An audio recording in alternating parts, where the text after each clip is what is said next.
दोपहर में हमने अपनी सभी बकरियों को दिया था खाने के लिए। जो यहाँ पे हिबा खा रही है, यहाँ पे बुलबुल खा रही है। ये दोनों अपना खाना अलग अलग ही खाना पसंद करते हैं और इन दोनों के ठीक बगल में खा रही है ये वाली बकरी और गोपी। इनके साथ बच्चे भी खा रहे हैं। गोपी थोड़ा थोड़ा जो ही खाती है, ज़्यादा नहीं खाती है।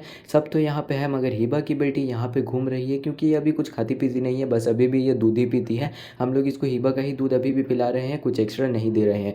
एक दो दिन में मेरे ब्लॉग में कमेंट आया था कि अपने सेटअप का ब्लॉग देने, तो मैंने कोई सेटअप तो किया नहीं है। ये हमारे घर की छत है और यहाँ पे सिर्फ एक रूफ टॉप सेटअप है। अगर हम लोग इसका फुल ब्लॉग बनाएंगे तो हमें इसके लिए एक छोटा सा फार्म का नाम भी देना पड़ेगा।